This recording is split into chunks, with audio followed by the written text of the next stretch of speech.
This episode of Outdoor Journal Radio is brought to you in part by the Invasive Species Centre, protecting Canada's land and water from invasive species. Freedom Cruise Canada, rent the boat, own the memories. And J&B Cycle and Marine, your home for all things power sports, boats, and equipment.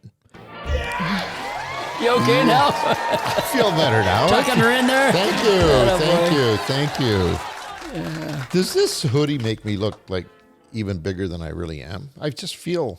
Look at mine. Look at me out there. Excuse me, I dropped my pen. You go ahead and entertain the folks. I'm huge. Look at it. You're right. Does the camera make us gain weight here? Is that what is happening here? No, I'm living in a nightmare. You guys just got the wrong size hoodies. This is big, man. This is a biggie on me. I feel for sure. large for some reason. I need a double extra welcome small. to the program. What a wonderful show we have today, as usual. Did you say? Mm-hmm. A whole crew is with us today too. We're excited when we have the whole group with us. Yeah. Doesn't happen often enough, Ouch. but we do the best we can. He's Peter Bowman. I'm Angelo Hi. Viola. We've got Nikki V and Mr. Taylor. Come on now. Dean Taylor on the board today.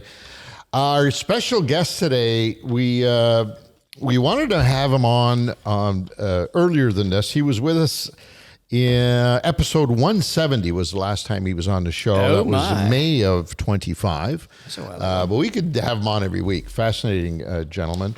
His name is Shawn Trudel, and he has a thing called Cabin River Outdoors YouTube channel, and it's phenomenal. This guy made a decision one day, that's enough. I've had it. I'm out of here. And he sold everything, moved to someplace in the northern part of the country, and built himself is building himself a little homestead.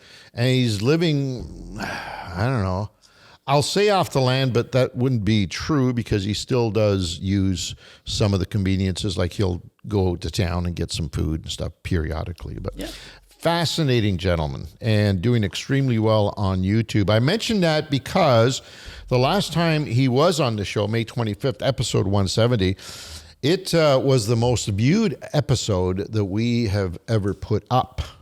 Yeah, is that true, Dean? Is that even possible? It is, yeah. He sent a lot of people our way. I think he felt bad because his Starlink wasn't working for the interview, so he gave us a shout out on his show and told everyone that he has to go check us out. So a lot of you here right now are probably sent over by him. I did notice last time you were here that you skipped to just the interview. Hey, what does that mean? We do a lot of stuff in between there, so you should stick around. It'll only be half an hour. There's a lot of cool stuff here. Try us what out. Does that mean? Try us. They love him. They love Sean, and they hate us. Well, they don't know us. So I don't need to waste my time with those guys. Let's go to Sean. So hopefully we can entertain. Well, if that's the case, try and stay with us. We'll make this short and sweet, and we'll get right to Sean, your hero, and that's cool. But while we're at it, though, could you do us a favor? Small, tiny little thing, no big deal. Why don't you give us a thumbs up that you do like us, and then we'll feel better. And in turn, if we feel better, we're like seals, right? We'll produce better. We'll produce more. Right, exactly. So there you go. Or, God forbid, don't even do this, but subscribe to this channel. Look at you reaching out. And God forbid should that happen. That'd be nice if we got a couple of extras in there, eh? That'd be good. Bonus ones. I mentioned this this thing that's making me look, I don't know, weird in the screen. It's a wide screen. You're probably being widened. You're being stretched. It is a wide That's screen. That's the widest screen we've ever had. Yeah, you're being here. stretched. We moved That's up on the new screen. Okay, I feel much better about myself. You don't look fat. I in might those perform. Pants. You're good, bud. But anyways, if you want some of this wonderful swag, it's all available at shop.fishingcanada.com. And I need to speak to the store manager now. Paging store manager. Yes, dear. Okay. I've heard, and I even told the audience, I think over the last couple of weeks, that there's about to be a big sale going on. It's not on yet? Well, apparently not. Something happened.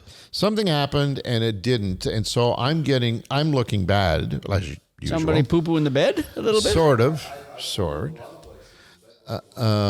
And so we had to put it off. but it will be forthcoming. A store manager, I believe. Yes. Very soon. Very soon. You're having a hard time with the sale button. What's the matter? I know. going on? The biggest problem is that there's just been a lot of them. So, a lot of what? Problems. So it's okay. The problems are being ironed out. Problems. There's many problems. The big problem is Slash that the prices. No, okay, you got how the inventory. difficult You can got, it be you're getting rid of the stuff that's already here in house. And get the new it's kind stuff of like in. the government. There's a lot of steps that have to be Do taken. not compare us to the before government, please. something happens. Are you saying red tape? There's a lot of red tape. Oh boy, There's a lot of red tape. What? I'm cutting through it. I'm doing good. The red tape's getting cut through, but so it'll be. I'm a little disappointed. I know. Yeah. I'm disappointed in me. Yeah. Okay. Anyways, I promise you, folks, that will be happening very, very, very soon. And you can get these hoodies that don't look so wide. They just, Exactly, they don't. Well, Now you guys that both have the wrong sizes on. No, we don't. Oh, 100. Pete's got a medium.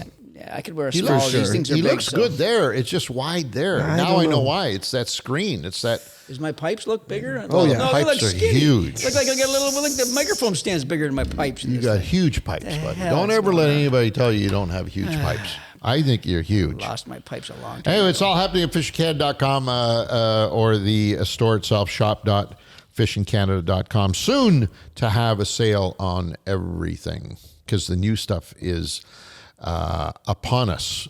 I haven't even seen it yet. He hasn't No, even we can't. let us see We it can't. there. So 40th season is well underway now on Global Television Network. Every Saturday morning, coast to coast to coast, Canadians are enjoying their favorite fishing show, the Fishing Canada show, on Sportsman's Channel. It is on 4 times a week. And on WFN for you, friends south of the border, our neighbors south of the border. Boy, there's been Canadians so as well, much. though. I get the WFN. Canadians get it too. Oh, do they? Yeah. Oh, I did not Absolutely. know that. I got it. I'm my favorites. Where do you get it? Oh, but you're pirating. You got that Luigi's Crack box. Luigi's late night television network You ever kid special yourself? I'll box. set you up if you want, bud. I just make a little bit of money on that. Yeah, you can order a WFN in Canada. They're on 4 times a week as well, I believe. And we're prime time with WFN. I'm very proud to say we're on Fridays at 8 p.m. is one of the airings each week, which kind of puts us right up there with all the prime time programming, if you really want to think about it that way, right? I like that. I do Compete too. with the best, right? Yep. The FBI's and the whatever and CIA's and And the CIA. of course, before producer director jumps all over me, Mr. Dean Taylor, I must tell you that you can also go to YouTube. Come on now. And watch the Fishing Cash Show, which, by the way, is experiencing a bit of a renaissance on It is, YouTube. yeah.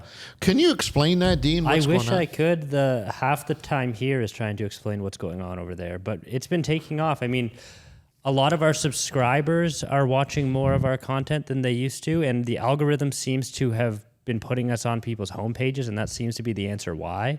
For some reason, we were being buried in the past, and I'm not. The algorithm is meant to be a secret. We haven't figured it out. I think Nobody figures it out. everyone who uses YouTube, that's kind of the game. You're trying to crack whatever it And is. do they that's not change the it code. as well? Do they not? If too many they- people get it figured out, apparently Right. they do. They do mix a it little up. changeover. They don't want you to know. They don't want you to know because otherwise you make billions instead of But just millions. our But isn't that overlords the are whole? happy. But isn't that the whole? No, because they can still purpose? save money. They want to save money. They want to make as much money as they can. They don't as want well. everyone to do well. They want a handful of people to provide hope. And right now It's we're a perfect. They think about this. It's a perfect plan. yeah. The perfect plan. Wow, those guys do great at it. I can do that. Those guys suck. I can be better than But them. we're being treated well right now. Yes. All right. Well, thank you, We're doing- Mr. YouTube. We're doing a lot more social media posts too. I think up to these shows and all that. I think that might be helping as well. So hopefully, who knows? But anyways, it's good. It's good. I Listener like. feedback, Mr. Bowman, in Yeah. response to our story on the Canadian Tire lure theft. Well, yeah, or lure theft in general, because Angela was telling us also About Barclays. About Barclays, Oh, all my this the God. lure theft. And this came from @GFear via YouTube, and this is an interesting one. As someone who works for a Canadian Tire in Ontario, the amount of theft of fishing gear, other than rods due to their length, is insane. Security cameras covering every single aisle in the store isn't stopping it. We're seriously looking at bringing in another 8 to 10 4-foot wide by 6-foot tall, 18-inch deep cabinets to put all our gear outside of the rods in them. Wow. My boss figures that over year over year, the last 3 years he's been there, we have upwards of 600 plus lures, soft plastics, jigs, hooks, leaders, swivels, weights, and other small tackles stolen per year. So that's 1,800-ish in the last 3 years that they've had stolen. 1,800. Actually, that's not bad. Yeah? Yeah, it's not bad. Wow. I told you, I used to have canoes. True. Canoes. Did you have rods stolen? Do you have a lot of fishing rods? Not stolen? that we did, but not as opposed to rods. We used to have a lot of combos, rod and reel combos stolen. I've heard of people doing that is they'd steal a reel by putting Put it it on on a a cheap rod. combo, and the person checking it out would never know. Wow, I heard about a Canadian Tire. Someone told me that happens a lot. They were really looking for that. we had that happen quite a bit. Yeah, that makes Yeah. sense. That's an easy steal, right? Not to give you ideas You're out there. paying for it, but you're not paying for what you're getting. Yeah. Yeah. It's terrible.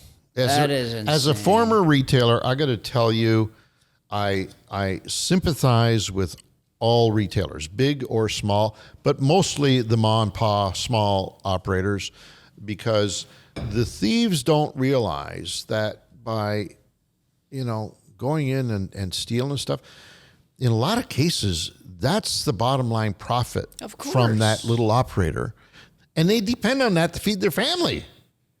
And they're saying, I- Canadian Tire makes too much money. They make so much money, hand over fist. That's their attitude, right? I would lock them all up. absolutely. See, that's the thing, right? I don't want to get into this now, but I will anyways. I just think one of the problems, the reason that this is happening is because in most cases, this turns into less than a slap on the wrist. Oh, If that. without a If doubt. that. In a lot of cases, charges aren't even pressed. Mm-hmm. So They have a theft under. I don't know what the number is now. There used to be theft under $500, $1,000, whatever. Now there's a number up there. I don't even know what it is. But if it's under that, they don't even give a shit about it. Hey, they don't even pay Just move restitution, on. nothing. They just, you're bad. do you remember for a while, and it might still be going on, the LCBO in this province was it was Guys like a walking war in and zone. walking out. Guys walking in with tons of booze and stuff, and security guard wasn't even stopping and all this. Yeah. Stuff. Well, I read an article that and how bizarre is this? I read an article recently in the newspaper, and they made a bust. And it was a group. The gang was both Ontario and Quebec, so it was a big group. A nice collab. And what they were doing is they were using the fronts were convenience stores. Okay, but what they were really doing is trading drugs for booze. Trading drugs for booze. So all that booze, because I can never figure out, like, why are you stealing like several $1,000s worth of booze and running out? Because that's ballsy as hell. There's got to be, the old risk and reward. What's he going to do? Drink himself to death with all that booze? Well, now I know. It's a business. So these guys were going in to steal booze. They were being brought into the picture online by this ring of people. And so they never saw who was doing what. It was all done through an online thing. And these people would go in and rob booze from the liquor store, and they would sell that booze to this ring, who in turn would put it in the back of their convenience stores, because they had patrons who would bring in drugs and switch for booze. So they were laundering their booze. Basically, this was a laundering operation for booze. Wow. Isn't that bizarre? That's pretty Is that intricate. bizarre? I remember one time we got hit in the store. They actually broke in, and the only thing they stole was a complete rack of the one-piece survival suits. At that time they were selling for like $600. Friggin' things are huge and orange. How the hell are they stealing that? They came in. We watched them because we had surveillance video, and we watched them. They broke through the window, came into the store, and they went right to the display with these survival suits, and just two guys. I think there was like 38 survival suits, and out they went. I've seen Steve with one of those. Maybe he was. Wow! Don't think I've been looking for tags on that baby. Anyways, it's terrible. It's just awful that we, as a society, have to worry about that. I see now that that there's jewelry stores that are being hit so often. Oh my God! By people going in. There's one particular one in open hours, like they're during, wide open. They're in a mall that's open and the store's open. Oh too. yeah. This particular one was hit 4 times in 2025. So last year they got hit 4 times, and now they're shutting it down. You have to. They're shutting it down because the owner is saying, I can't do this. Yeah. Insurance companies aren't paying anymore because the claims are too high. And so what am I doing here? This is ridiculous. The police isn't policing it. And if they do, these crooks know that they're in and out. It's a real catch and release program. And therefore, the vendor said, I'm out. After something like 36 years in business, what a shame. He says, I'm out. Baseball bat. So anyways, I can, this is this YouTube feedback, listener feedback is great today.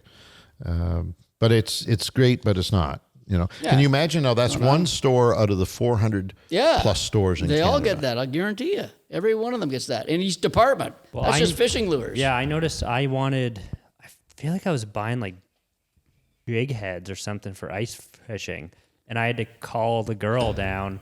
It took me forever. Yeah, I thought it was going to be in and out. And they walk you up or whatever, right? Yeah, and they have to walk you to the register. Yeah, for jig heads. Yeah, for jig heads. Isn't that sad? Yeah. That is sad. We need to somehow eradicate. We need to eradicate these crooks. Much like we need to eradicate the grass carp. I folks. see. I kind of ruined that for you. Sorry. You did. You kind of, I'm so far behind. You can only lead a horse to water, my friend. I'm a horse's ass, as usual. It is the season. It's quickly getting here. The ice will soon be gone. That means that most of us who are chomping at the bit to get out, especially bass fishermen who want to go out and start cruising the waters, especially shallow waters, you needs to know. What do they needs to know, Mr. Bowman? They needs to know what that thing right there looks like. That's called a grass carp, and the 3 other invasives as well. But this grass carp, if you arm yourself properly, hopefully you will never see one in the wild in your life.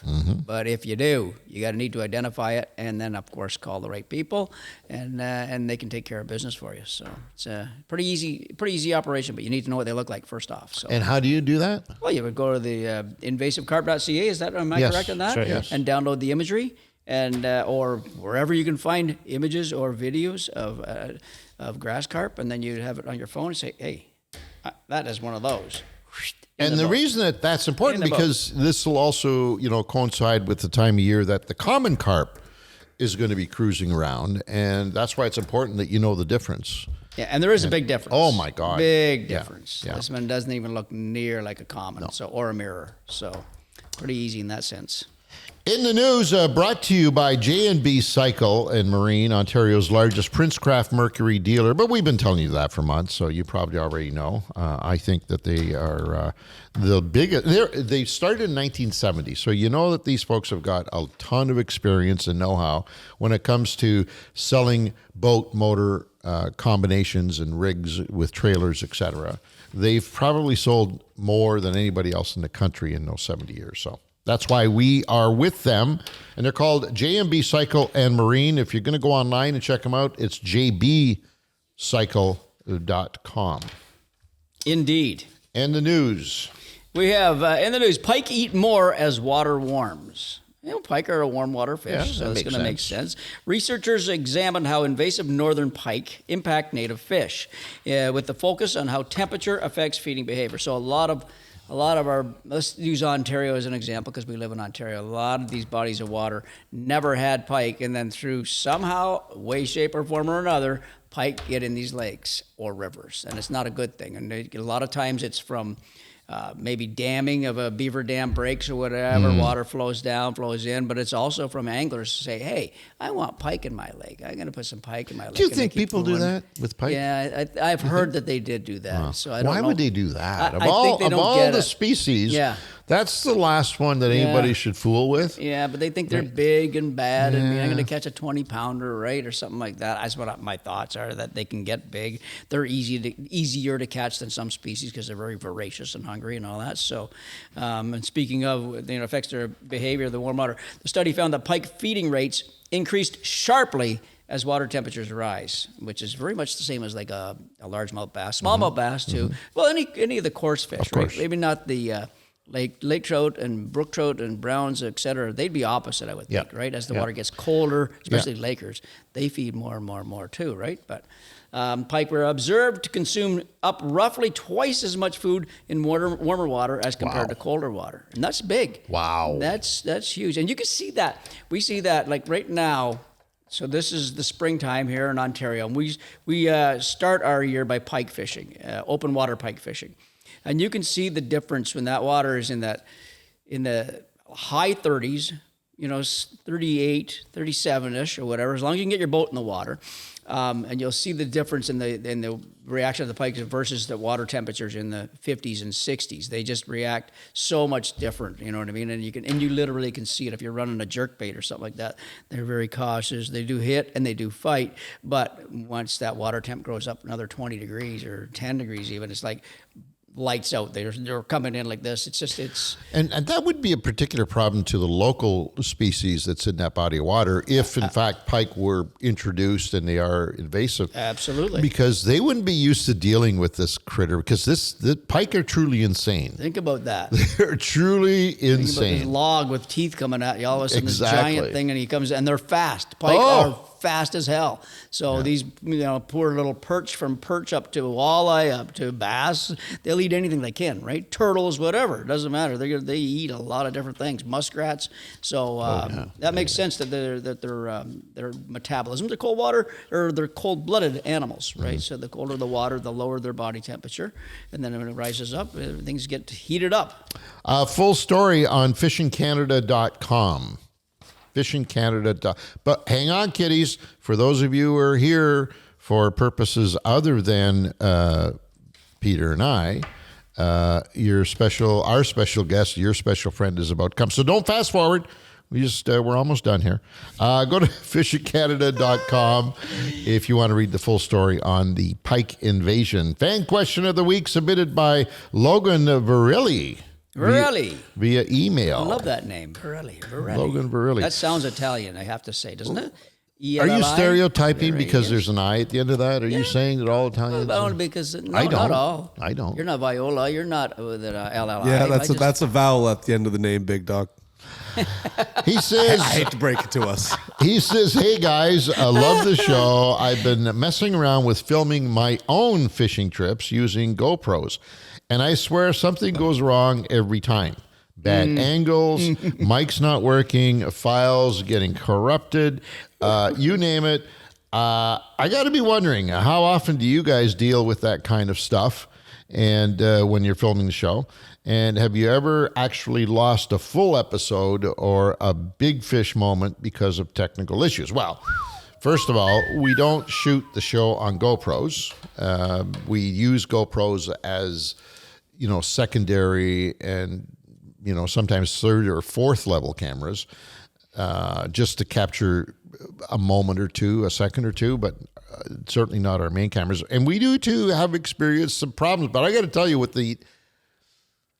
the amount of mileage that we put our GoPros through versus the amount of problems that we have, I think we do okay. Other than the heating issue, The heating issue is crazy. There is a heating issue.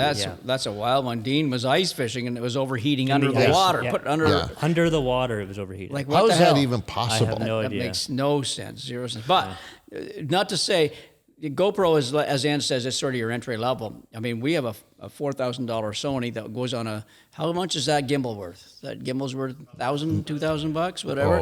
Over two. So that thing's $7,000. We went to a shoot last year. And then you put a lens on it. We went to a shoot last year, and we would be lucky if it looked like that right there in that picture like that. So the gimbal went screwy and all that, and we lost like 2/3 of a television show, right, Dean? Yeah, So 2 full days we lost. 2 full days we lost, and we didn't even realize it till the end of that second day. And the cameraman said, "Hey guys, we got a problem here." So You got to it keep an eye happens. on them. It doesn't matter what the camera is and what you're using it for. You got to have somebody looking through and making sure that it's working. Yeah. To Logan, hats off to you for at least going to that step and It filming happens, yourself. buddy. It's It kind of happens. cool. It's going to happen, and just keep with it. This episode is brought to you by Sail. Sail is proudly Canadian and stocked with over 100 Canadian brands you know and love. From rods and reels to sonars to kayaks and every last lure you've seen on the Fishing Canada show, Sail has all the gear to get you on the water. Drop into one of 12 stores across Ontario and Quebec and talk to the real fishing specialists, or gear up online anytime at sail.ca. Sail, the ultimate destination for your outdoor adventures. This episode is brought to you by Angler's Leaderboard and its photo measure feature. Angler's Leaderboard makes every catch count by integrating seamlessly with their patent-pending AI-enabled fish measurement board. Now you can automatically measure catch length and detect species in seconds just by using your smartphone camera. It's fast, accurate, and reduces handling. So now you can release healthier fish and keep fishing for the big ones. Learn more at anglersleaderboard.com. All right, time to do a little catching up with Shawn Trudel from Cabin Rivers Outdoors. Shawn was with us, actually, when was he with us? A while back, wasn't it? It was October 18th. He started on YouTube with zero experience, and he purchased 41 acres of land somewhere deep in the mountains of Western Canada. We don't know where. That's fine. And he basically started on the fly, just building something or trying to build a cabin and living off the land, and just became an internet sensation.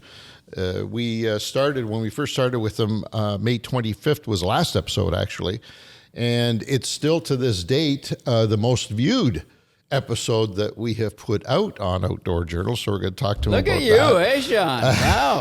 Stats. Should have him on every week. Get rid of me. What's the matter with you? Exactly. That's easy. He now has 61 videos, 72,000 subscribers, and over 7.5 million views. Welcome to the program, Sean. How you doing, bud? Thanks for having me. I'll just update you very quickly. I think those are old numbers, Angelo. It's up around 16 million views and maybe over 100,000 subscribers now. Whoa, double the views that we announced. Look at that. I stand to be corrected, my friend. I was going to say, because I just looked at Sean's numbers just today, and I'm looking at each video. It's got, like, either the recent ones, 100 and something thousand, 100 and something. Like, the numbers are incredible. So you got to have a lot in total for sure. And there's good reason for that. We're going to talk about some of those here in the program ahead. But first of all, I want to catch up. First of all, last time we talked to you, Sean, we had some bad reception going on. Did that all get cleared up with satellite and whatnot?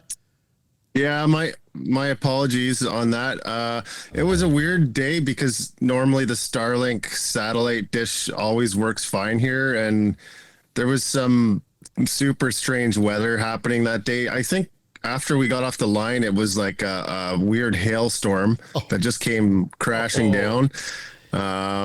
Yeah, it was bizarre, and normally it worked fine, and then I finally get on Fishing Canada with you guys, and it all went to hell. I love The it. picture's perfect now. The audio's good now, so it's working well now. So And you didn't have that beautiful cabin that we're looking behind you right now. That was not even there. It's still a little rough when you can see all that exposed insulation, but it's coming together. I'm in the process of just falling trees and then making boards and running it through the mill. And I don't have any heavy equipment here just because the access is so difficult. So you're kind of just winching logs to the mill the best you can, just with hand winch or a little motor winch, and then you somehow get it up onto the mill. So making boards, boy, and then you got to dry them and then possibly run them through a planer. So, when you see the price of boards and that kind of thing at Home Depot, it's, it might be expensive, but it might be worth it as well when you don't have to fall trees and run them over to a mill yourself. true. Well, you have your own mill now, right? You purchased it or I made do. it, or what did you do? Did you buy one? Yeah, I bought a used Norwood And right around that time, Norwood, who's out of Barrie, Ontario, they stepped up and offered, I think they'd offered me a free mill, but I had already agreed to buy this used one. And they sent me a bunch of free blades and stuff. They've been really awesome to work with. So a mill is definitely a game changer. You learn a crazy amount about wood characteristics. And as a carpenter in my past, I've always, worked with wood, but you're not used to working with green lumber, and so you get to learn a lot about the drying characteristics, and it's a whole different world when you start milling all the boards yourself. So without divulging your exact location, it says Western Canada. Can you give us something a little closer to where you are that we might be familiar with?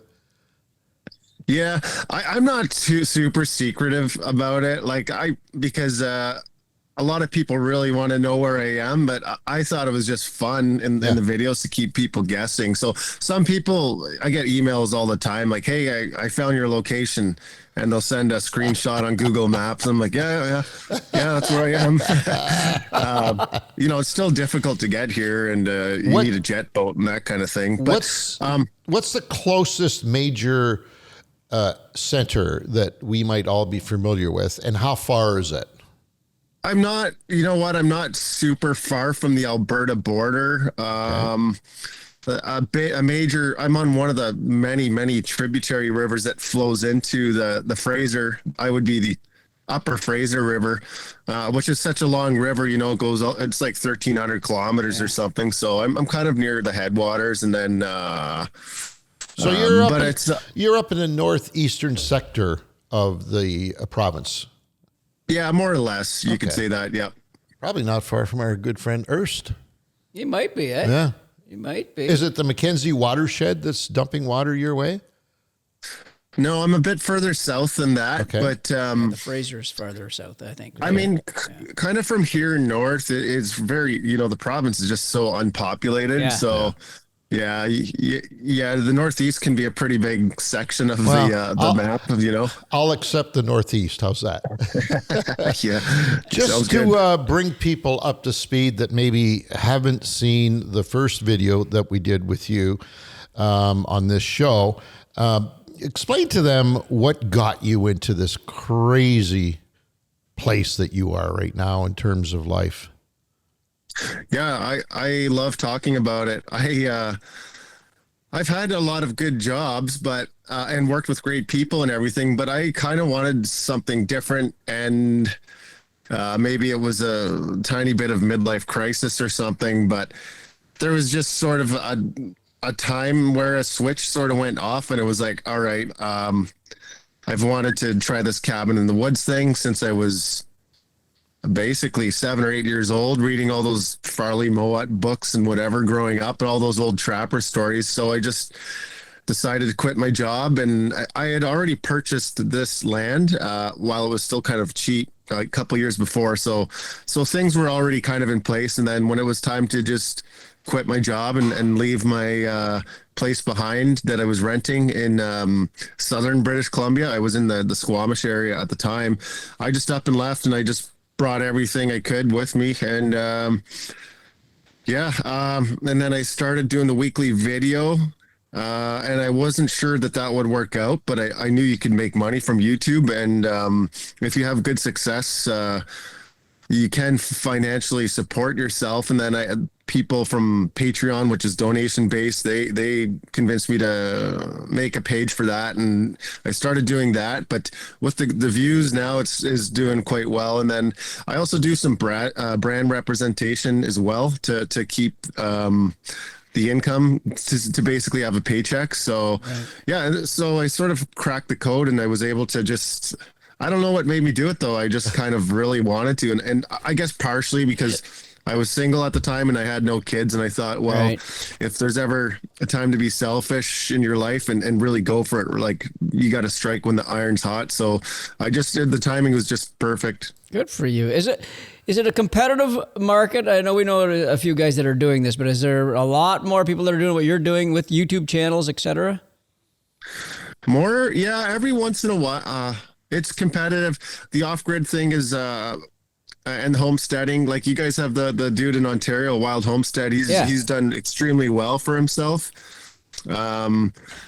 Every once in a while you see somebody else, that they'll buy a piece of land and they want to do it. And I think some people see it as a way financially that, okay, maybe you can live in your remote location full time and make a living this way.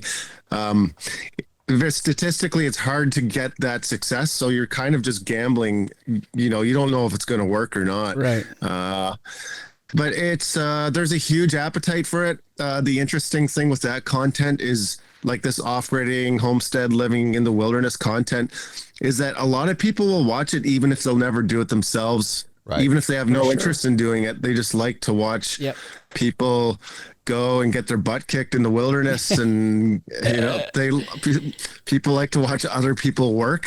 So if there's ever days where if there's ever weeks, because it's a weekly upload that I do every Saturday, if there's a week where I'm not really working that hard, people will call me out in the comments section. But my comeback to that is that I always say editing a video is probably as hard, if not harder than, it's funny. It's funny you say that. He needs to say, you ought to try doing what I do for a living to those guys. Cause I'll tell you, it's hard enough on its own. I mean, I can't even imagine, to be honest, doing what you do.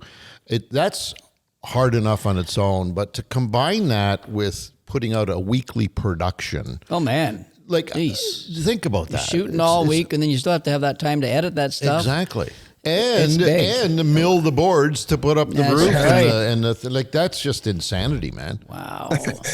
The editing process, I didn't know anything about video when I got into it. I hardly knew how to work a laptop. I didn't know how to get footage off my SD cards into the laptop. I had no idea. But what I've learned is that my newer videos keep getting better because your editing skills improve. It's sort of a good creative outlet for anyone who likes to. I say if you want to do a YouTube channel, just do it for fun first and see how it goes, because the creative aspect can be quite enjoyable. Oh my God. Yeah. How many hours a week do you put into that part of it? When you factor in the moving around of the cameras and constantly changing up batteries, constantly setting up, and then all the editing, and if I also factor in making integrated ad for a brand, which I do once a month, those can take a couple days to make for a 90-second ad. I average about 25 to 28 hours per week on the laptop. Wow. Holy crap. That's half a week. That's, half your time spent doing that. And then the other half of the time, what do you do then? Build and shoot. Procrastinate mostly. There's trips to town. I love, once a week I'll go out into town, which is a huge process. I have to cross the river. And right now the river's just full of slush. It's just a terrible thing to cross. So, and then you got to go on your snowmobile, go all the way out to the forestry road, and then you hope your truck doesn't get stuck on the forestry road, or sometimes your snowmobile gets stuck, and then you finally get up to the highway. Then it's 100, depending which direction I go, it's 100 to 150 kilometers to get to the nearest town.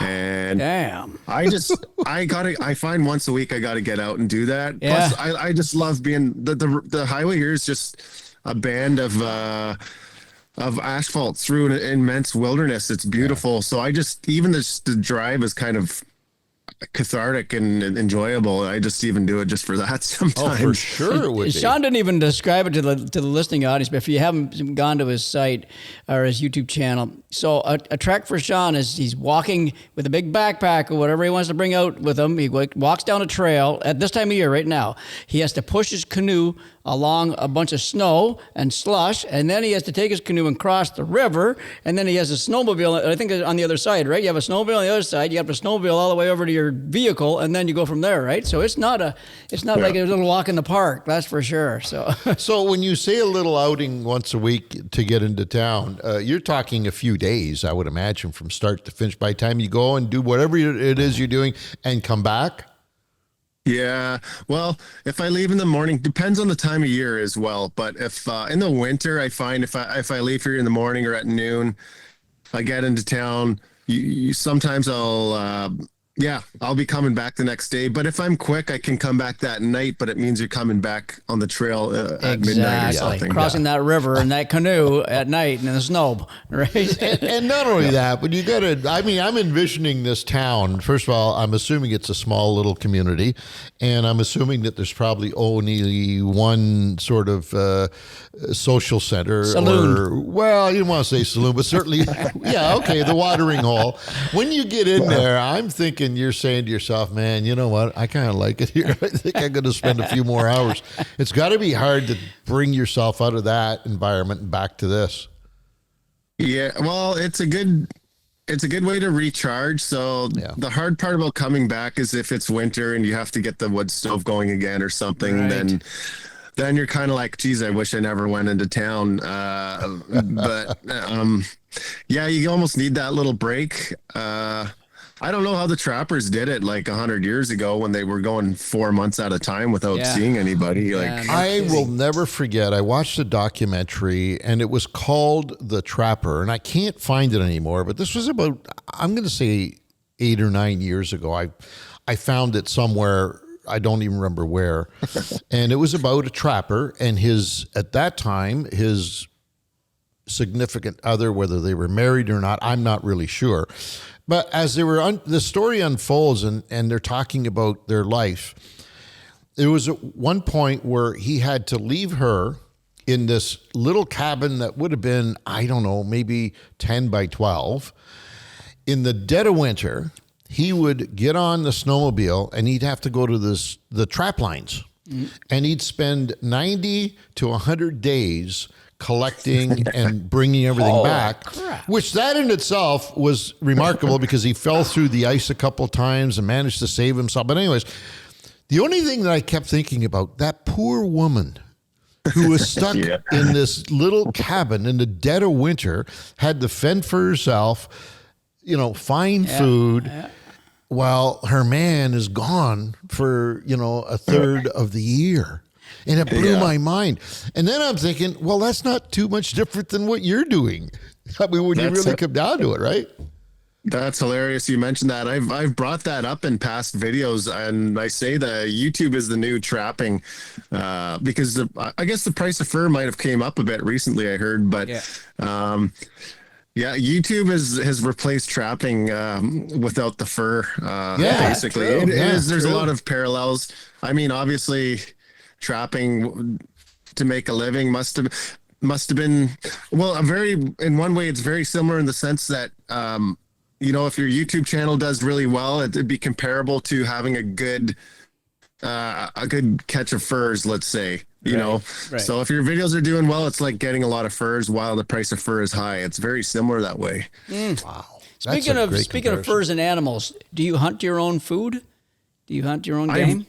I grew up doing a tiny bit of hunting in Mattawa area, but mostly it was my friends. It was never something I did, but now I'm at a stage where I really have to, because I did some hunting last year, but I was still building quite a bit, and I wasn't quite set up for it. But now I had a excruciating time getting a massive chest freezer up here. Ooh. So now this fall coming up will be a proper hunt for me, and there's everything here. There's moose, there's mule deer, whitetail, elk. There's high elevation caribou, which no one can hunt. There's goat, which people can hunt, but to live off the fat of the land here is very much a doable thing. There's no shortage of game for sure. Good. How about that's fine for protein and game and meat. How about vegetables and stuff? How do you deal with that? I'm getting better with the gardening. I had a pretty good garden last year, but it's going to get a lot better this year. I'm looking at getting a rototiller. I call them my neighbors. They're 7 kilometers downriver, and they live off the land exclusively. Like, I don't think they bought groceries in a couple of years, kind of thing. Wow. And they even go so far as to make their own wheat, make their own sugar from beets, that kind of thing. And they've taught me a lot. I've learned a lot from them about gardening, but I'm kind of at a junction of a creek and this other tributary river that flows into the Fraser, and it's unbelievable gardening here. I don't know what was deposited in the soil back in the day but it's just incredible gardening here. Wow. Yeah, I remember you talked about your neighbors on the last I do too. episode. Now that he mentioned it. Yeah. How often do you get together? Is there like a little social hub that all of you kind of... I see Down the river. in the Excuse me. more so in the summer because I'm on the river, but my transportation, I use the river a lot more in the summer to get to my vehicle, and in the winter I use the trail. So I pass by their place at least once a week in the summer, and I see them probably twice a month in the winter. But Nice. it's always great to see them, and it's nothing but fun and Is laughs, it- and I always get a lot of good information and wisdom from them.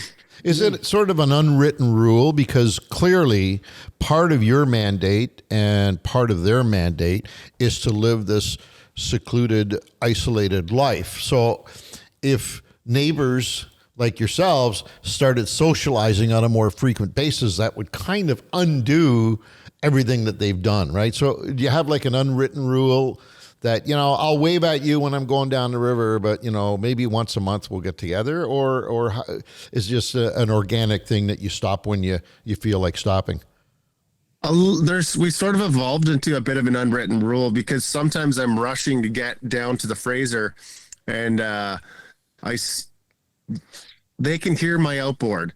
So if the outboard stops running, they know I've just parked at their beach. So they'll come out and talk, and they love coming out talking to me, and same vice versa. I like talking to them, and we'll trade information, weather, what they've seen, what kind of animals they've seen, what the river's doing.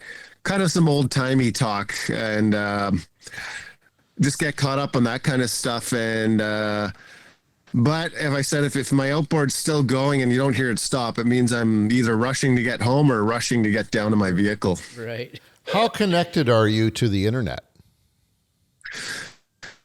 Probably more than I would like to be. Like partially because of the YouTube, mostly because of the YouTube channel. Right. Actually, like a lot of it's.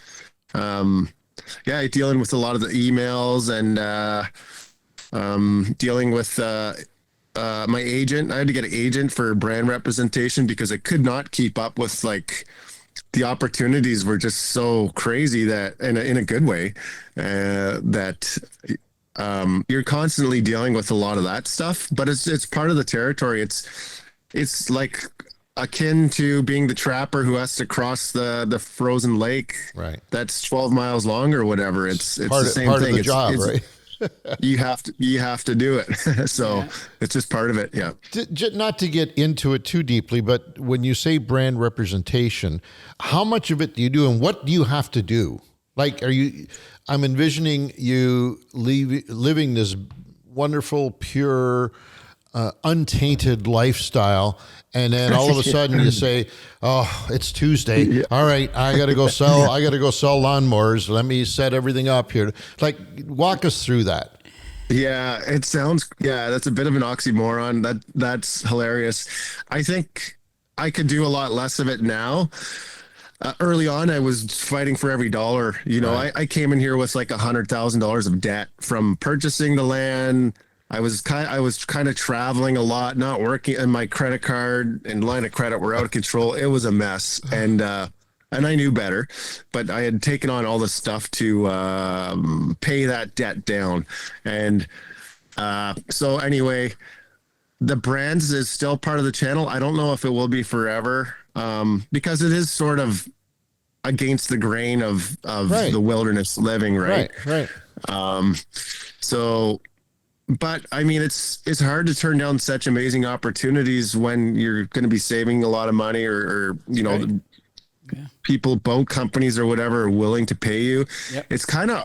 It's almost like, why would you say no to that? Because I remember a time in my past when I had to go out looking for jobs, looking for work with a resume in my hand, and now all these amazing jobs are coming to you, things that are way cooler than the job you were applying for 20 years ago. And it's like, it's like, heck yeah. It's like a lot of the time it's just because I want to do it and it's exciting. Yeah, good for you. People just don't realize that it, I mean, we run into it quite a bit ourselves, that in order to do all this wonderful stuff and produce this great content on a regular basis, it takes money. Unfortunately, it takes money. So, it's a necessary evil. You have to pay the bills. And I'm just envisioning you, though, because your environment is totally different than ours. We're still exposed to all this stuff every day. You're not. And then all of a sudden, you got to throw the switch and say, okay, here I go. I'm going to start selling some stuff now. I just find it interesting. It's intriguing. And you're doing a fantastic job, by the way. Absolutely outstanding with that, and balancing it and managing it and whatnot. Yeah. So, How do you, changing the subject, how do you have power there? I'm assuming you have a generator or solar, or what do you got for a system going on there? Yeah, I mean, I never had any plans when I first moved here. I wasn't sure, do I just go by candlelight and lantern or a couple of headlamps? I didn't know what my plan was, but one of the brands that reached out was portable solar batteries, basically. That company's called Blue Eddy, and they just hooked me up with a ton of these batteries that are perfect for off-grid living, or van life, RV life. But you can just keep adding these batteries together as one unit, and the more you add, the more battery storage you have. So one thing led to another. Next thing you know, I have outlets in my main cabin here. I'm not finished this cabin. I hope to have it done by summer.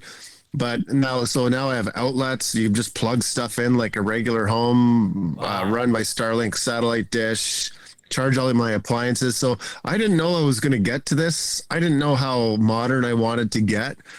But it's hard to kind of leave that stuff on the table and go back to the old oil lamps. For sure. You kind of have to just roll with it. Yeah. And I never had any notion one way or another, will I be this modern or will I be more old school? And to be honest, I feel like I would probably be happy doing both. So I'm pretty flexible like that.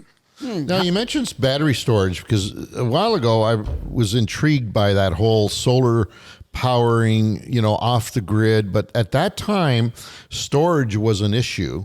It had a shelf life, which I was surprised at the time.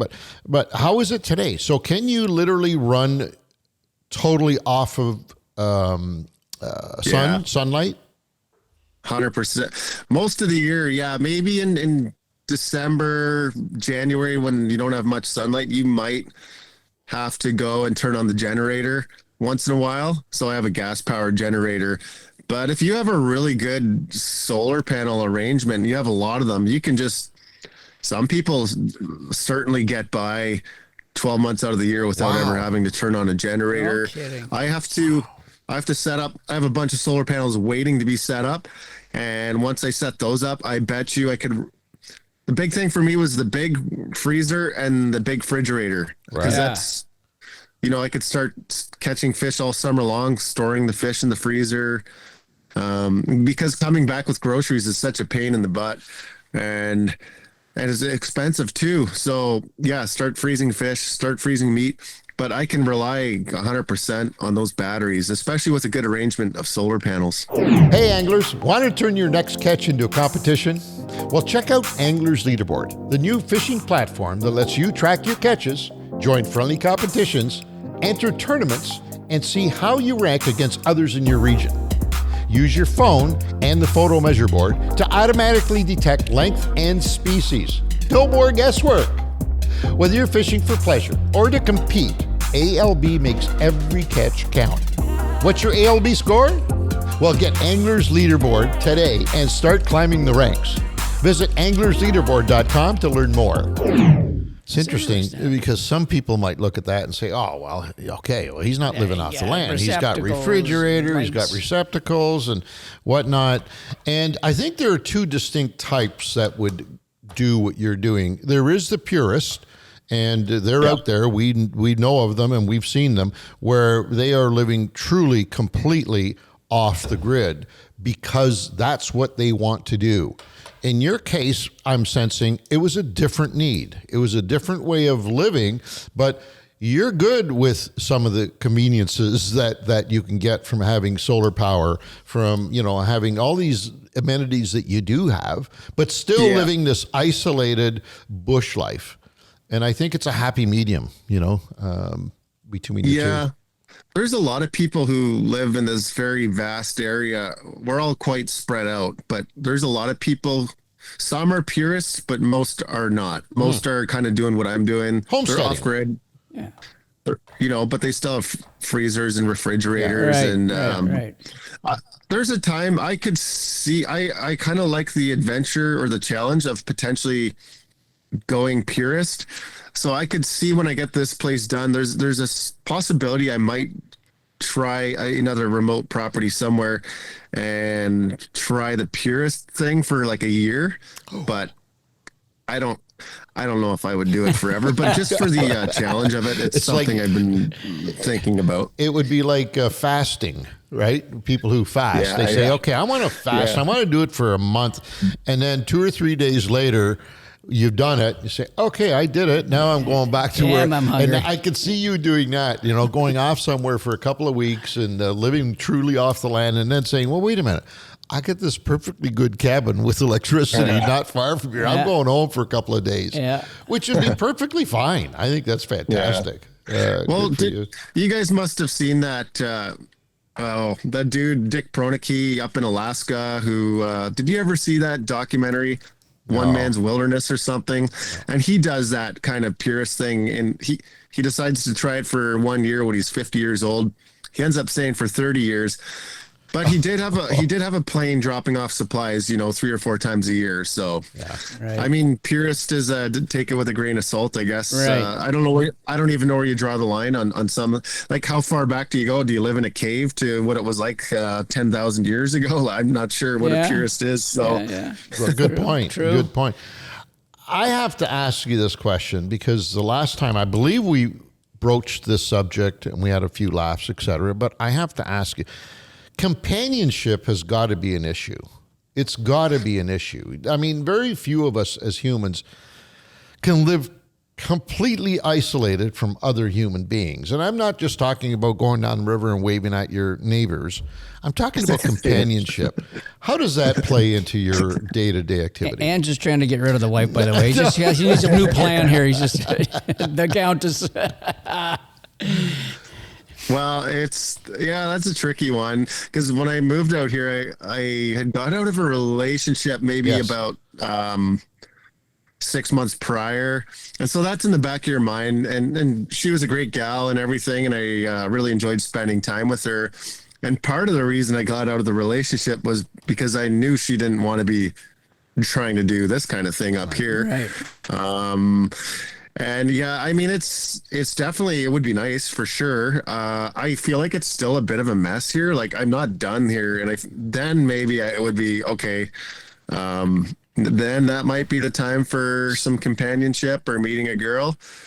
It's always in the back of your mind. There's that instinct. It would be great to meet someone, but I think I had to be very conscious of that would be a real trade-off when I came here. And so I sort of had to just leave that on the back burner until at least for another year or two, and then I can start thinking about it again. Think of this. You're that robin, that nice little bird that every spring works tediously to build the perfect nest, right? Builds the perfect nest and is not happy until that nest is completely perfect to his liking. And then he'll go out and look for a companion. Hello, ladies. So just look at it that way. You're still building the nest. Yeah. Right? Yeah. You're not there yet. The nest has a bit more work to do on it, but it's getting more comfortable here for sure. You said something, Sean, earlier, and I'm just wondering how your mind frame works here now. You said when the fishing is good, you got the freezer and all that kind of stuff, that you can load up the freezer, but you have to still abide by the laws of BC in this case, right? You have to you're only allowed to keep 3 trout or whatever. I'm not trying to call you out here and see how many wild moose you got stuffed away or anything like that, but you have to keep, there's never a game warden around, and you're going to tell them I'm living out of here? I mean, is that a possibility or what? Well, not having a YouTube channel, having a YouTube channel, you're under the microscope. Right. But there's a tremendous amount of mountain whitefish in this river. So there's a lot of, I don't remember the rules on that for keeping. I did actually, after the last time I spoke with you guys, I did end up doing quite a bit more fishing. Good. The Chinook salmon. Nice. Used to have, I guess the Chinook in particular aren't doing great, but their numbers were better last summer than they were the summer before. It was pretty evident. I could see a lot more. Can't keep any right now, but at one time I hear this river was just chock full of them, but they might come back. It's hard to say. Yep. And I know some of the other salmon species, which don't migrate up this river, but elsewhere, they've had some pretty good numbers. But you know what? It's weird because I cannot keep bull trout out of this river, yet there's zero fishing pressure on this river. No one fishes it. I'm like the only person fishing it. And there's a ton of bull trout in here, big monsters coming out of here, and it's catch and release. So I can't figure that one out. Wow. And there's nobody fishes it. Whether it's at the headwaters, it's just a remote river. Right. And so I don't understand that. I mean, I could, I'm sure, but by law you couldn't. Right. But no, there's a tremendous amount of I wonder if it's by law, because there are homesteading exemptions. That's kind of like what I asked, because there might be something throughout else. the country. Because if you are using it for survival, sustenance, and I'll use moose as an example, which is probably the most common one that falls into this category. There are people in this country that are homesteaders or living off the land that survive on that moose meat. And, I wonder. It's possible. I haven't looked into it, and I've been meaning to, but I might fall into that category. I think so. For sustenance living, which is worth looking into, and something I'll get around to. So yeah, you should. You should. You don't ever see. There's no game wardens. You've never talked to a game warden out there, I'm assuming. I'm friends with one, good friends with one of them, and I speak with them regularly. So ask I them. have a pretty good. That helps actually, being friends with the conservation officer, and so I get a lot of very useful information. They're very. They have probably one of the coolest jobs on the planet. They do. So it's nice You're talking right. to them. You're right. And they're usually great guys. Yes and no. We think they do. But then when you look at their job, you say, are you kidding me? Think of what they do. They'll trek deep into the wilderness, and their sole purpose is to keep an eye on our wildlife, which means that they have to constantly be engaging hunters and people that are in the woods to take game. And there's generally, I'll rephrase that. There's always more than one person involved. Groups of 2, 3, 4, 5, 6, hunters will be out together. And this game warden, knowing full well that these guys are well armed, has to go into their camp and say, boys, I need to see your credentials, and I need to see what you got in the freezer and or in whatever, and don't shoot me. You know what I mean? Yeah. Like, that is one tough dude. In terms of law enforcement, I think that's probably the most, it's probably got to be one of the most dangerous jobs on the planet. But these guys, I think they're a special breed. For sure. By the time they get through all the learning process of schooling and then get a couple of years in the field, they've learned all about that, and they know how to talk to people too. Yeah. That's the best thing about it. They know how they just ask super little questions. You might think it's about, why is he asking about my wife and kids? You know what I mean? All of a sudden, there's a method to that madness too. Yeah. So they're very good at their job. So they probably just love it so much. Right? Oh, they do. You have to. So otherwise, you just wouldn't be doing it. Yeah. Anyway. And just to that point quickly, a lot of them, it's for that, a lot of the conservation officers, and there's not many in every province, there might only be like 200 in British Columbia, if that, right? for a lot of them, they're extremely knowledgeable with anything wilderness. Most of if not all of them grew up hunting and fishing. right. They understand the culture, and they're much more about, in my experience, they prefer to educate people rather than the actual act of enforcement. They're not all about rah putting people in handcuffs. You know, they're very knowledgeable. Like they know their environment. They know fishing. They know hunting. They understand the culture, and so it's more. Yeah, it's like a lifestyle job for a lot of them. You know. Yeah, it's no different than you that you chose to do what you're doing. They choose that. That's right. That, they love it. Yeah, for sure. Yeah, they do. If somebody watching this program right now is sort of sitting on the fence thinking, you know what, I think Sean's lifestyle is I'm exciting. gonna do this. I think I'm going to do it. Walk us through the advice that you would give them before they jump off that ledge. Yeah, that's a really great question. Well, two things there. If you have road access, your life is going to be a lot easier. If you don't have road access, it's going to be a lot more complicated. We as humans have gotten so used to road access that it's really easy to start getting caught up in all the modern methods of throwing money at things and buy this, buy that. Oh, you got to buy an excavator for your homestead. Just don't be afraid to try the old methods. But I also would say ease into it. It really depends. If you have some experience and you grew up and you spent some time on a farm or something, it's probably going to make a difference. If you've never been exposed full time or for long periods of time to the wilderness, you pretty much got to ease into it. And otherwise, I think it's just too overwhelming for a lot of people. And it really depends where you're located and how remote you are. So there's a lot of variables. Also, just go for it. If you're thinking about it and you're not sure, then I'd say maybe you're not ready. But if you have that aha moment and you're like, I'm just going to go for it 2 feet full in, jump into it, then just go for it. Just keep in mind that your first year is going to be your most difficult. Yep. Your second year will get easier. Then you'll start seeing a lot of the rewards and the comforts by the third year. So if you have just a 1 year plan, probably not going to do it. And finally, I'd say we're pretty addicted to our internal combustion engines and our motors and a lot of that stuff. I got caught up in a lot of that, and part of me, if I could do this again, knowing that things would be more complicated without road access, I probably would have embraced the older methods more. Hand tools are tremendous. We just have lost the skill set of how to use them and keep them sharp. I agree with that 100%. Screwdrivers. Nobody uses a screwdriver anymore. It's that little drill. Yeah. Just don't do it anymore. Hand saws. Yeah.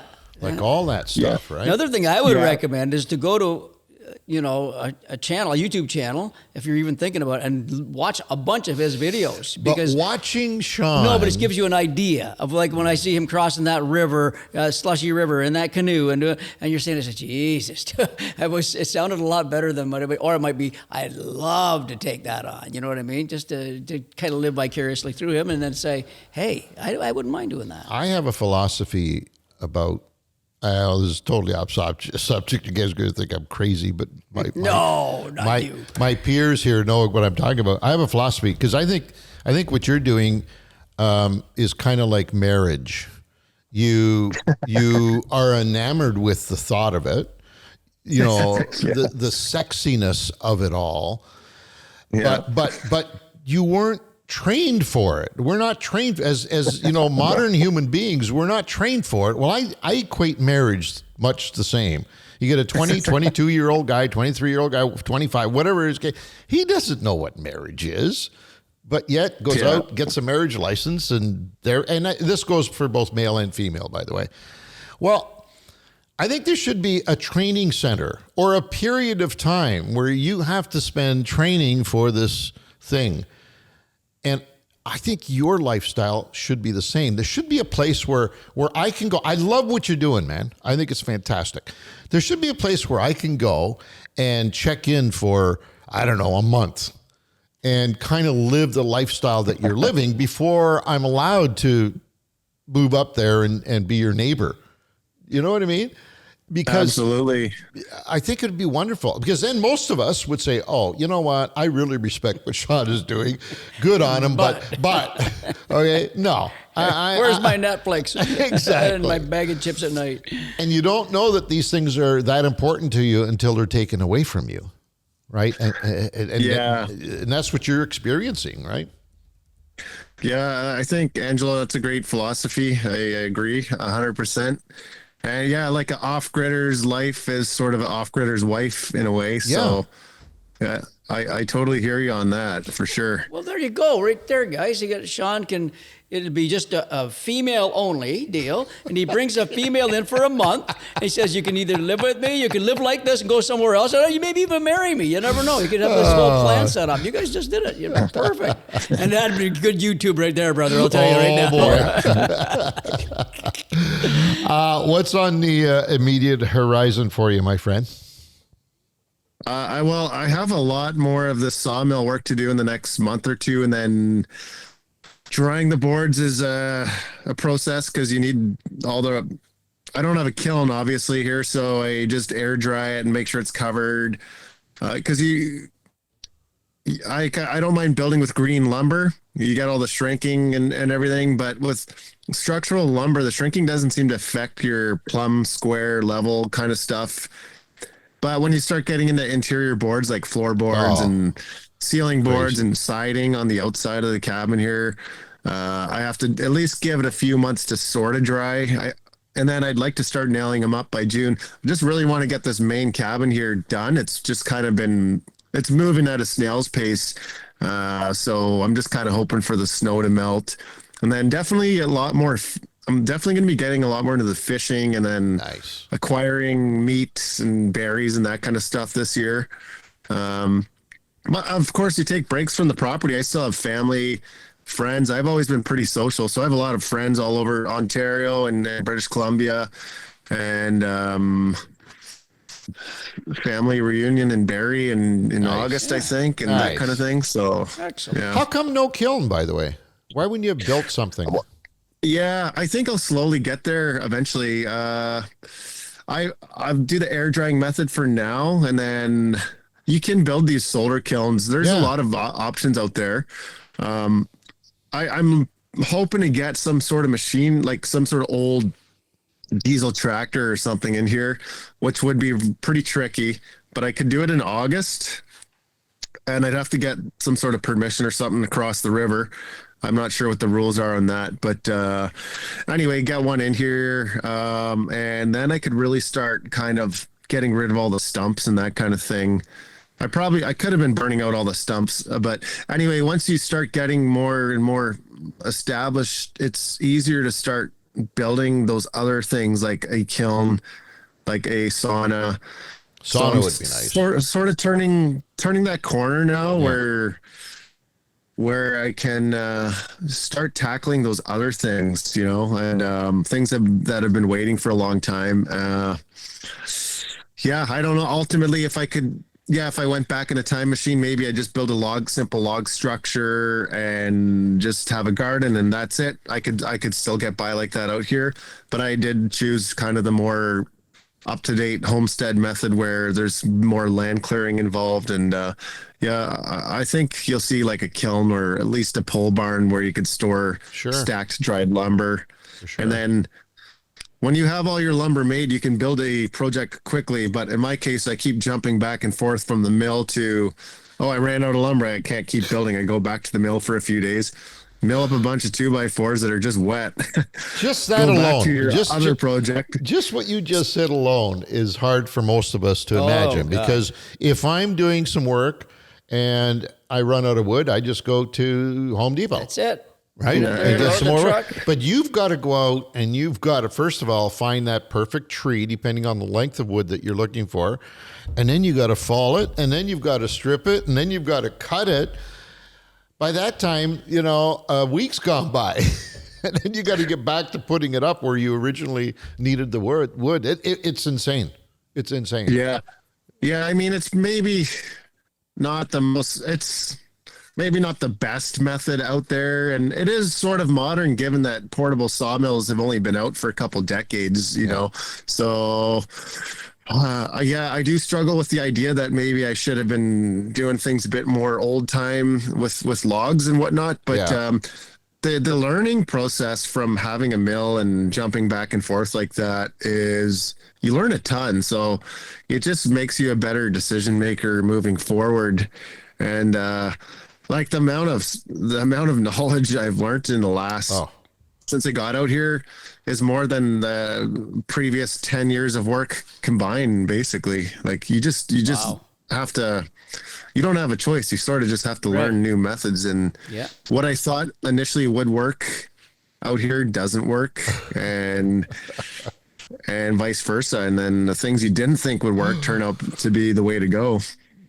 What was your occupation prior to this? Said carpenter, didn't he, or no? Yeah, carpentry, sort of more, I would classify it as rough carpenter. So a lot of industrial, civil projects, a lot of concrete formwork. Yeah. I never did much in the way of like finishing carpentry or anything, but the industrial carpentry was good in a lot of ways, but you're sort of still limited. It still doesn't transfer over to old time building techniques. So you kind of go with what you know, and that's like modern framing methods with insulation, which is great. I'm happy with what I have here, but yeah, I mean, I was scared to take on the old traditional methods, and I never did go with the log home. I'm sure I will one day, but it would be a nice challenge to try that out. And yeah, I mean, no regrets really. At the end of the day, you learn a lot.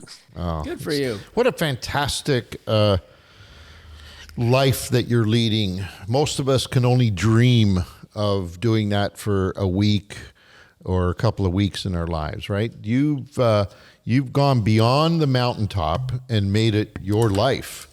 And for that, my friend, I congratulate you, because you've done an outstanding job, and you've combined it with that touch of modern life by connecting yourself to YouTube and making a living from it, which is fantastic. Outstanding. Yeah.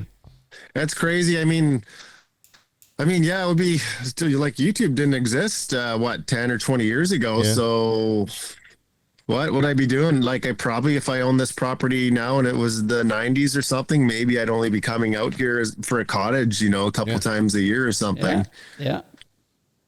For sure. So good for you. Or as a trapper, but I don't know how the price of fur was back in the 90s, but it'd be a great life, wouldn't it? 90s, trapping. Oh yeah. I've known a couple of trappers in my day, and they're characters too. Wow. They have stories. Oh my God. Speaking of which, we've had horrendous weather this winter in our neck of the woods. Have you noticed the change where you are? Well, you guys had a proper winter, right? Oh my God. We had a proper winter for sure. I absolutely, I'm jealous you guys had that kind of winter, because in a way life is easier here. It got cold for a few days and then it would rain. It was just a very mild winter here, but it makes getting around to be a nightmare. And yeah, you get a bunch of snow and then it'd be -10 for like 3 days. The river would freeze over, and then it would be like 4 consecutive days of rain, which is not usual for. It is a bit of a weird microclimate here, but because I'm technically in the Rocky Mountain Trench, and it is considered an inland rainforest, but sounds to me like this was probably one of the more mild winters in probably the last 100 years here. And then I would be talking to some friends in Mattawa, and they're talking about their kids and playing hockey and that kind of thing, and ice fishing, and it sounds like they had an excellent, proper old time cold winter. We did. We had snow almost every day. It was crazy. Yeah. It was the most. Listen, I can't remember far enough back, but I know as my childhood, this is the type of winter we used to have. That's what right. We had this year. That's right. So it's been a long time since we've seen what we saw this year. A long time. Wow. That's why I was curious up in your neck of the woods whether you had it or not. And obviously you're saying no. So a lot of snow. I remember as a kid ice fishing on Lake Nipissing, and you couldn't see the far shoreline, but to me I still have good memories of being in someone's pickup truck and they'd just be driving across that frozen lake, you know? Yep, for sure. Well, this was the year for it. Yeah. Listen, my friend, I know you've probably got a lot of things on your to-do list, even though it's not a honey-do list, it's a to-do list. And we don't want to keep you from that. Just want to congratulate you on the tremendous lifestyle that you've chosen, and obviously are very successful at it. Yeah, And good for we you. wish you nothing but the best moving forward. And we'll catch up with you hopefully in the next. Let's not let a year go by before we talk to you again. Yeah, I'm glad you guys are willing to take me on again. So sure, I man. certainly appreciate coming on. You guys are wonderful to talk to, and I'll be sure to give a shout out on the next video for this you. Fishing Canada show. And I mentioned last time I grew up watching you guys. Like, I remember just seeing you guys on TV, and here I am talking to you. So it's pretty awesome. By the way, we're in our 40th season. The season that's broadcasting now on Global Television Network is the 40th consecutive season of the Fishing Canada brand. It still blows our minds every time. It was our grandfathers that started it, but we're in that. That's incredible. Wow. Yeah. It is, And there was, I remember that was a thing for me growing up, was turning on the 3 or 4 TV channels we had, but Fishing Canada would be one of those channels. Yeah, for Pretty, sure, man. pretty amazing. Thank you. Yeah, I'm glad. Yeah, hopefully for another 40 more. Attaboy. That's what I was hoping you'd say. All right, my friend, we will let you go. Enjoy the solitude, enjoy the wilderness, and enjoy your own self, because that's basically what you do. You get up every morning and you say, well, self, let's have a great day today. That's what you do. Lots of good books to read, so that helps too. There you go. Perfect. Excellent. All right, my friend. Talk to you soon. Take care of yourself. See you, Do Sean. well. Thanks, guys. Bye-bye. Appreciate it. Thank you. Wow. I Shawn wish, Trudel, I Kevin. wish that I could experience that. You couldn't, because you can't poop out in the woods. Well, You'd be no, done. out there, I think you'd learn. I'm sure. I was going to ask him about waste management. We know I how was to gonna do that ask- already. You I was- don't. I was going to ask him about waste management and how he dealt with. Dean, how do you think he deals with waste management out there? I think he wouldn't want to talk about it because it's probably not like an above board system. Yeah. I don't think he had Sends plumbing her, or sends her down the river to the Yeah, it's neighbors going to down see if the they can creek. see it. Hey, did you see that one today? Yeah. He needs a Cinderella. He should reach out to Cinderella. I'll bet you they would. They'd be all over him. We They should have would. mentioned it. They would. That would be We perfect. talk to for them. Tell them. Yeah, we'll email tell them 'em, yeah. afterwards. Yeah, So- tell them they'd be all over him, because that's perfect for out there, man. Mm-hmm. Just burn the stuff, get her gone. Anyways, I find it fascinating, and I think the Does he need gas for that? Does he need a No, fuel? wasn't it Is it propane? propane. Propane, yeah. You get that? Yeah. Yeah. yeah, and That'd it be worth doesn't it. consume that much apparently. It's not it's a high combustion. Oh, it's a high combustion, all right. Isn't that on that Cinderella? You got that right. Anyway, excellent. special thanks to Sean Trudell. If you haven't checked him out for whatever reason, Cabin River Outdoors is the YouTube channel, and check him out, man. Pretty He's neat stuff. Fascinating what this man does. Absolutely mind-boggling. I want to remind everybody that the website is full of goodies that are ongoing and being given away as we speak. All you need to do is go to fishingcanada.com, click on the contest, fill out the necessary required information, which, by the way, is what? Person's name, I guess. If it's your first time there, it'll be your name and your email. If you've been here before, you just have to press the enter button. Wow. Yes. Free of charge. Pretty easy. Free of charge. That are it. On behalf of the entire crew, we've got Nick over there, Dean over here. This is Peter Bowman. I'm Angelo Viola. Thanks for joining us. Talk to you next time.